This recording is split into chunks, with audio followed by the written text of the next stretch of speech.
working to connect a region of over 600 million bridges between our lands.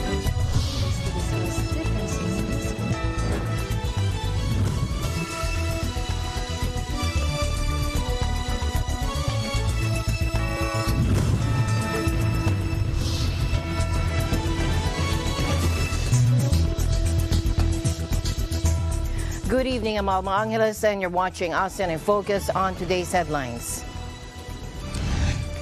The Myanmar's junta leader hasn't been invited to the regional summit next month, according to host Cambodia, in a fresh diplomat-isolated military regime. President Marcos Jr. said he will take an active role in proposing measures to address conflicts in the region during the Leaders' Summit of the Association of Southeast Asian Nations in Cambodia next month. North Korea fired 2 ballistic missiles today as it claimed its recent blitz of sanctions-busting tests were necessary countermeasures against joint military drills by the U.S. and South Korea. And President Marcos Jr. today pledged to take all initiatives that would help transform the Philippines as a leading agricultural resource hub in the world.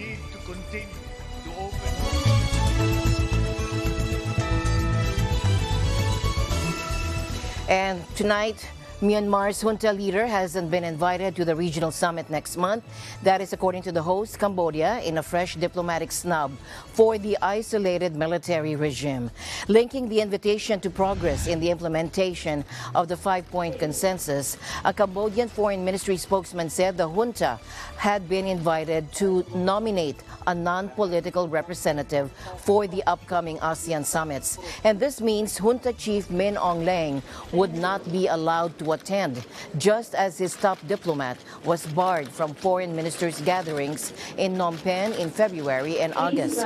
The Association of Southeast Asian Nations, or ASEAN, has led diplomatic efforts to resolve the turmoil that has gripped Myanmar since the military seized power last year. But there has been little progress on a 5-point consensus agreed with the junta, and its leader and ministers have been shut out of recent meetings of the 10-member regional bloc. The 5-point plan, agreed in April last year, calls for an immediate end to violence and dialogue between the military and the anti-coup movement. The junta's execution of 4 prisoners in July, in defiance of widespread international calls for clemency, caused further anger. August meeting of ASEAN foreign ministers ended with a rare condemnation from the bloc for the junta's actions. The ministers said they were deeply disappointed by the limited progress in and lack of commitment of the Naypyidaw authorities to the timely and complete implementation of the 5-point consensus. ASEAN's own envoy, tasked with brokering peace, has also admitted that the scale of the task, saying even Superman cannot solve the crisis. Let's look back. Told the meeting yesterday after my briefing about our effort to help Myanmar. I told them, I'm sorry, I'm just a special envoy. I'm not a superhero, not Superman. And I think that even Superman cannot solve Myanmar problem.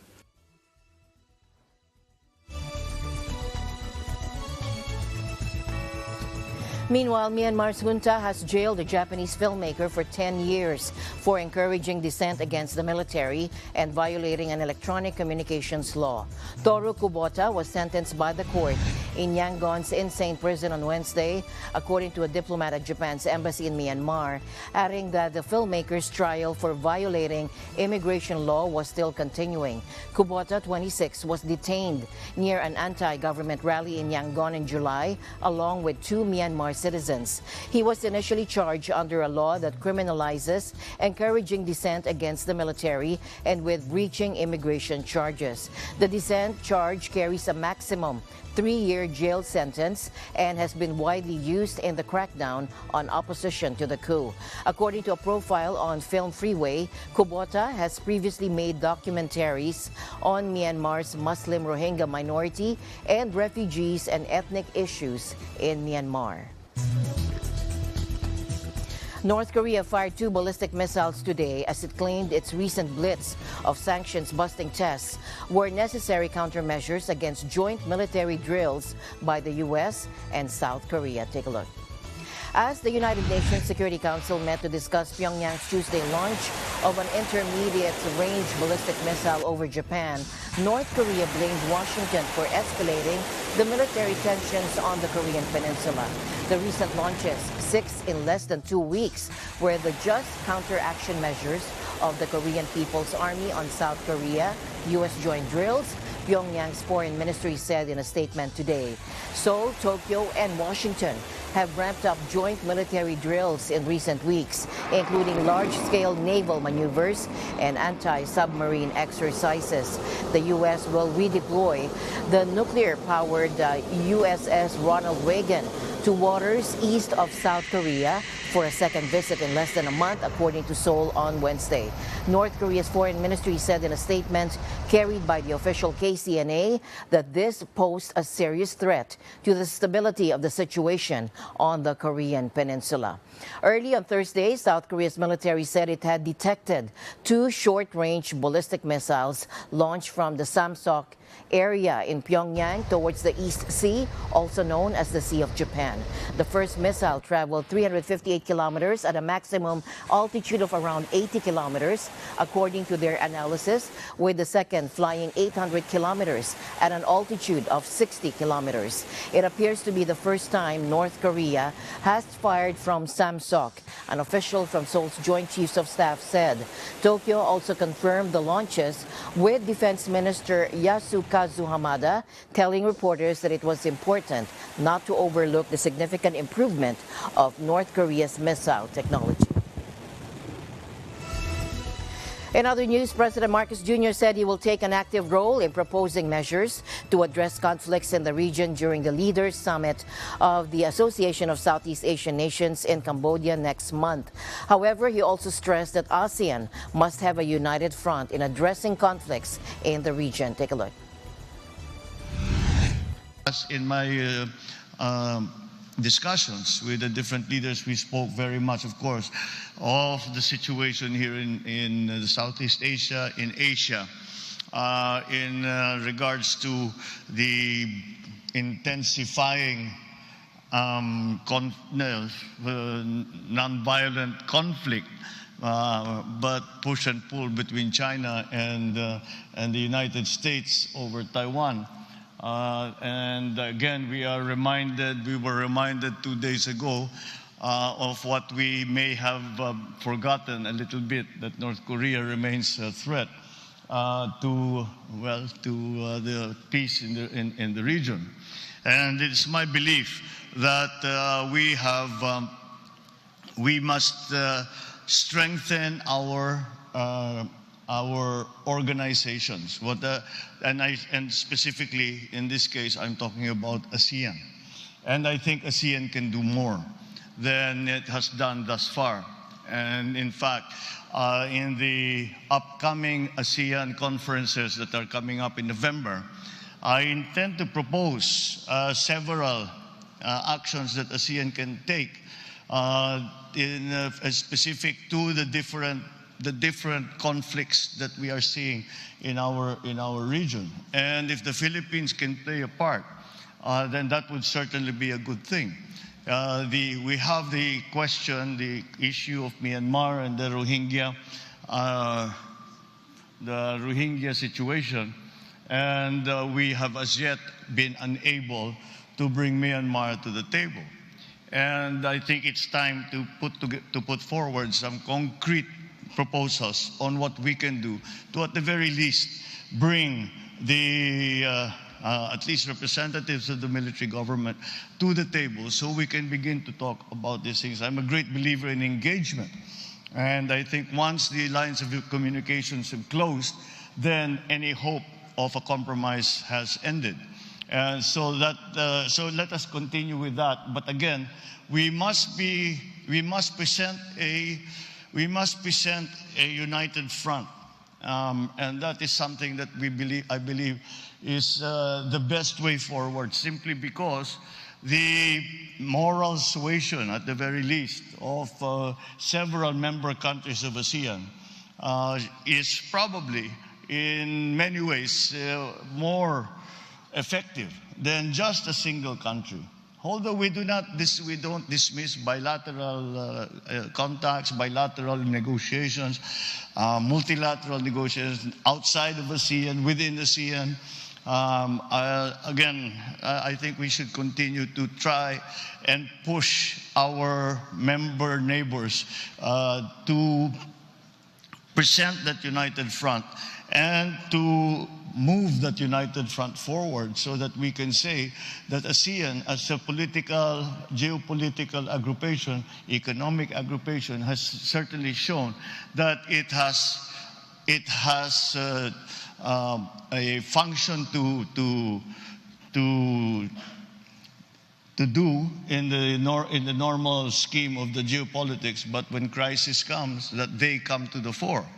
And that, again, is something wherein I believe the Philippines can play a large part.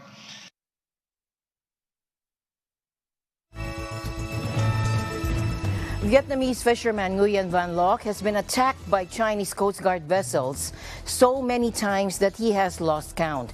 Now, one summer day in 2020, while sailing through the Paracel Islands' resource-rich waters in the South China Sea, claimed by both Hanoi and Beijing, his boat was rammed by a Chinese ship repeatedly until it capsized. 13 of his crewmen were left clinging to a fishing basket in the water, desperately awaiting help. Let's listen in. Khi mà nó tới á, thì không có ai dám đi ra ngoài, có nghĩa là ở trong cái cabin hết, bởi vì sao đồ nó tố rất là nhiều, búa hay là rìu với đá là nó tố rất là nhiều, cho nên là không có dám đi ra ngoài, thì chỉ hé coi thôi. Rồi sau này nó tông rồi là cái chiếc mà tông rồi á là nó chạy thẳng về luôn, còn chiếc tàu là ở theo dưới cái chìm ở không, nó theo nó dưới một miết tới tối ra, thấy mình đi chạy vào mà đi chọt vào, đi nhó đi vào nó vẫn đi theo miết thì ra khỏi biên nó về. Mày bay thì thầy bay nè, rồi bay 2 chiếc lên 3 chiếc lên nó bay ra xuống nè. Bay chứ thầy bay ra xuống. Mày nghe thấy cho bay đều đi, ngay muốn thầy bay ra. Chính vì vậy mà ngư dân chúng tôi là họ xác định khi họ vươn khơi bám biển trên 2 ngư trường truyền thống, dù có bị thiên tai, nhân tai hoặc bị tàu lạ cướp đi tính mạng và tài sản, thì họ cũng quyết tâm sống không thể thiếu Hoàng Sa, vì nơi đó có một phần xương máu của cha ông và đồng đội, và trong đó có những người con của đất Việt, họ đã ra đi bảo vệ chủ quyền. Now, swathes of the disputed sea are no-go zones. According to License Fishing Association, nearly 100 Vietnamese boats have been destroyed by Chinese vessels since 2014. Beijing gained control of the Paracel Islands in 1974 after clashes with the South Vietnamese Navy that left 75 Vietnamese troops dead. Today, Chinese Coast Guard vessels shoot down the Vietnamese flags that flutter over the cabin of each fishing boat, according to Licensed Fishing Association, and mostly the crew have no choice but to sail away, fearful of the consequences if they stand their ground.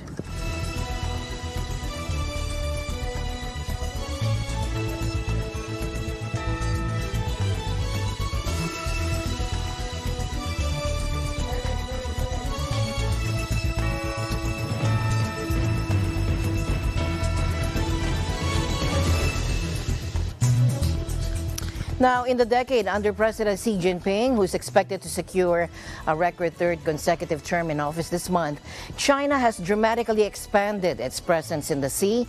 President Xi's desire for control of the waters isn't about fish or fossil fuels, according to Greg Poling, director of the U.S.-based Asia Maritime Transparency Initiative. His main objectives, he said, are realizing the Chinese dream of national rejuvenation, Xi's vision of restoring the country to perceived past glory, and securing his political legitimacy. China's claims extend as far as 1,000 nautical miles, with Mr. Poling saying wildly inconsistent with the law. Take a look. UNCLOS represents a grand compromise. between the maritime powers, the US, the Soviets, the UK, and the developing world. And China was at the table. In fact, China had a privileged seat at the table. It had as much say in these rules as anybody. So what has changed is not that the rules have become unfair, but that China has become more powerful. And the rules that protected China as a developing coastal state now seem like an unfair constraint on a China that believes that it should be able to impose its will on its neighbors.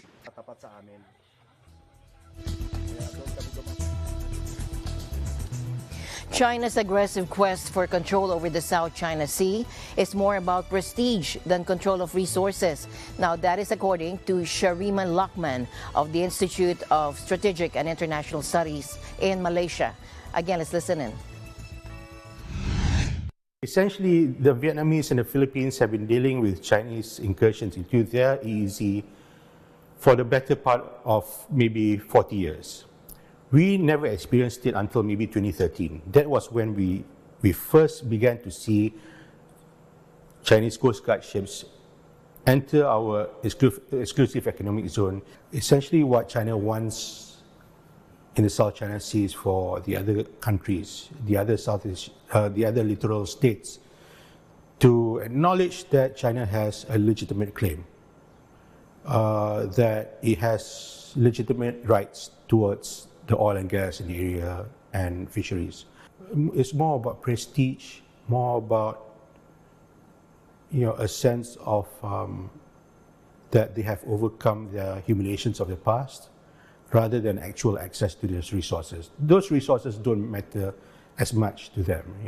This myth, I think, that people in Malaysia believe about the relationship with China, that somehow China treats us differently, that somehow they are harsher towards the Vietnamese and towards the Philippines.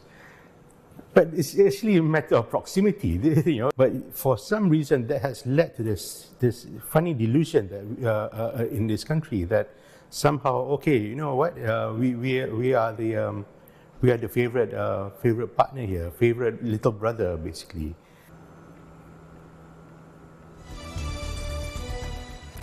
In other news, President Bongbong Marcos Jr. today pledged to take all initiatives that would help transform the Philippines as a leading agricultural resource hub in the world. During the opening ceremonies of the AgriLink, FoodLink, AquaLink 2022 at the World Trade Center in Pasay, Marcos stressed the importance of accelerating efforts to improve the country's agricultural history. Again, let's listen in. The work to improve our agricultural sector and improve the plight of our farmers and fisherfolk has only just begun.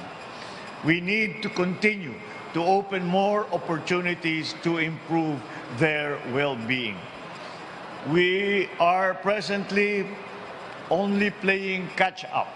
The strengthening of the agricultural sector is the strengthening of survival, the strengthening of life. And that is how important we have always considered the agricultural sector. And that is why I took on the portfolio. As soon as I took office as president, I decided to take on the portfolio of the Secretary of Agriculture, not only to highlight the importance with which this administration puts on the agricultural sector, but also to accelerate the development of that value chain, the strengthening of all our services that we give to our people in terms of food production, in terms of food supply, and our efforts to keep all our food products, all our agricultural commodities at a price that ordinary citizens can afford. Cambodia's first highway between Phnom Penh and Sihanoukville, the Phnom Penh-Sihanoukville expressway, opened to the public on October 1st for a month's trial free of toll charges.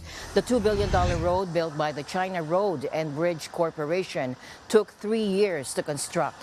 It has a total length of 187 kilometers, connecting the capital Phnom Penh and the seaport town of Sihanoukville, the once quiet fishing village that has been transformed by a Chinese investment boom in recent years. Cambodia has long been a staunch Beijing ally, receiving billions of dollars in soft loans and investments. According to the Phnom Penh Post, Transport Ministry spokesman Yang Sotiat said that some people were speeding as the road was open and in good condition.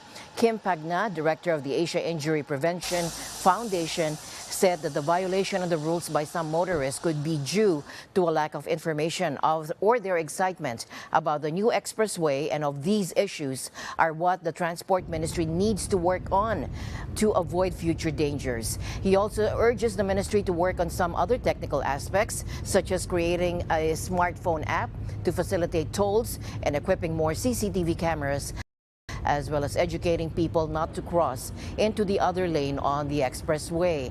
According to CGTN, meanwhile, with 2 lanes for traffic in each direction, plus an emergency lane on each side and paved with asphalt concrete, vehicles will be able to reach their destination in about 2 hours on the expressway instead of 5 hours on National Road 4. Singapore authorities have made their biggest ever seizure of rhino horn with a $830,000 haul confiscated from a smuggler arriving from South Africa. The city-state's National Parks Board said 20 pieces of horn weighing a total of 34 kilograms were discovered Tuesday in 2 bags at Singapore Changi Airport. The contraband was detected by sniffer dogs and belonged to a passenger traveling onwards to Laos, according to the board, adding that the suspect had been arrested. This is the largest seizure of rhinoceros horns in Singapore to date, it said in a statement.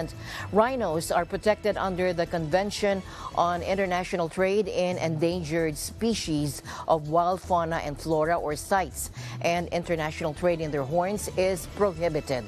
The board said genetic testing is being carried out on the seized horns to identify the species, after which they will be destroyed to prevent them from re-entering the market.